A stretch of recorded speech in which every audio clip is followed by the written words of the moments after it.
देखिए आज पढ़ते हैं बहुपद। ठीक है, बहुपद किसे कहते हैं? देखिए बहुपद किसे कहते हैं? बहुपद की घात यदि p x x में एक बहुपद है तो x की सबसे बड़ी घात को बहुपद कहते हैं। ठीक है, p x x में एक बहुपद है, ठीक है, x की सबसे बड़ी घात को क्या कहते हैं? बहुपद कहते हैं। जैसे 3x + 6, ठीक है, इसमें क्या है? एक घात है, जिसे चर जो है x है, ठीक है, इसमें एक बहुपद है जिसकी घात 1 है, और यह y है 2y² - 7y + 6, इसमें घात कितना है? 2 है, ठीक है, स्क्वायर है, ठीक है, जहां y में 2 घात है और z में कहा है? 3 घात है। ठीक है, ठीक है, इसको क्या कहते हैं? इसे बहुपद कहते हैं। ठीक है, अब देखिए रैखिक बहुपद किसे कहते हैं? जिसमें एक घात हो, ठीक है, जिसमें एक घात हो, जिसे मान लीजिए ये x + 5, ठीक है, या 3x + 6, इसमें एक घात है, इसलिए इसे रैखिक बहुपद कहते हैं। ठीक है, जिसमें 2 घात हो, जिसमें क्या हो? 2 घात हो। ठीक है,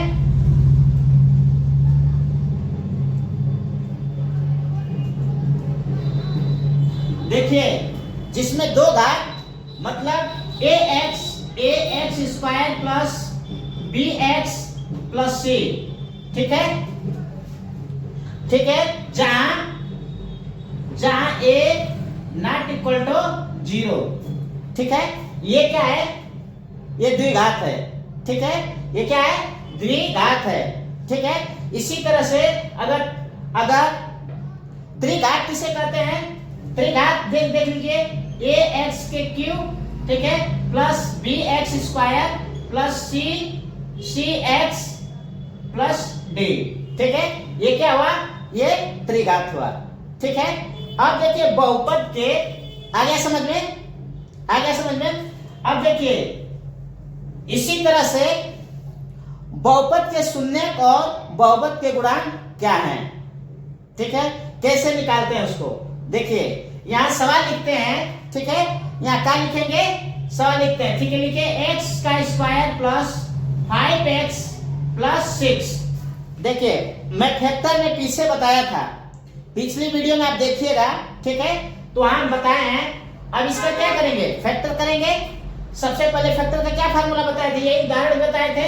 इसका जब इसमें मिलाएंगे तो 6x² हो जाएगा, ठीक है, 6x²। इसका जब निकालेंगे तो 2 से काटेंगे, 2x से तो क्या आएगा? 3x, ठीक है, और फिर 3x निकालेंगे तो ये 1 आ जाएगा। इसका तो हो गया।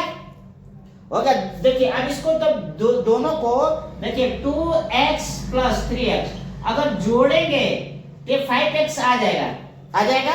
लेकिन अगर आपस में गुणा करेंगे तो 2 क्या है? 6, x का x में गुणा करेंगे x²। देखिए कहे थे ना कि इसका गुणा करेंगे तो 6x² हो जाएगा। इसी का फैक्टर करेंगे तो ये 2 मिलेगा, इसको दोनों को जोड़ेंगे, ठीक है, तो ये 5 बीच वाला मिलेगा 5x², 5x, ठीक है, इसी का अगर आपस में गुणा करेंगे तो 6x² आएगा। मतलब हमारा फैक्टर क्या है? सही है। अब ये लिखेंगे x² + 2x + 3x + 6, ठीक है, +6।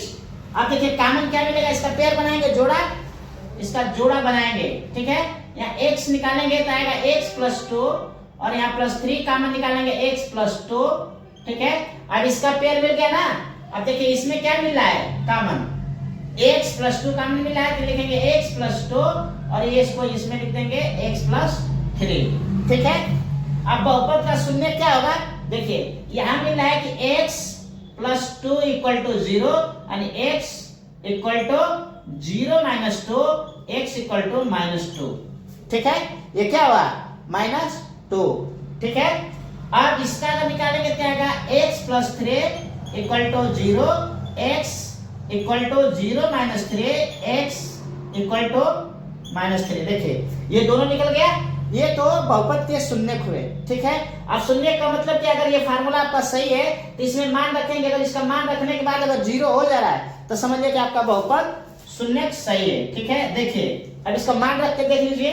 अब x का माइनस माइनस 2 आया, तो माइनस 2 में रखेंगे तो माइनस 2 का स्क्वायर, ठीक है, प्लस 5, अब गुणा करेंगे माइनस 2, ठीक है, और प्लस 6, ठीक है। अब देखेंगे ये माइनस माइनस क्या होगा बताए थे, माइनस माइनस प्लस हो जाएगा, और 2 गुना के 4, ठीक है, ये प्लस, इसका जब माइनस में करेंगे, ठीक है, तो ये क्या हो जाएगा, ये माइनस है और ये माइनस है, तो क्या हो जाएगा -10, क्या हो जाएगा, 2 × 5 = 10 और ये प्लस 6, ठीक है, और 6 × 4 = 10, देखिए 10 में से 10 निकालेंगे तो क्या आ जाएगा, 0, ठीक है। ये आपका शून्य, इस बहुपद का शून्य क्या है, सही है, ठीक है। ये x का -2, ठीक है, इस बहुपद का शून्य -2 और इसी बहुपद का -3, ये सही है। अब यहाँ 3 रखे, एक बार चेक कर लीजिए, ठीक है। चलिए एक बार 3 रखिए, लिखेंगे -3 का स्क्वायर प्लस 5 -3 और प्लस 6। यहाँ जब माइनस माइनस प्लस हो जाएगा, जब गुणा करेंगे तो जैसे -3 इंटू -3, तो माइनस माइनस प्लस हो जाएगा, और 3 3 या 9, ठीक है, हो जाएगा ना।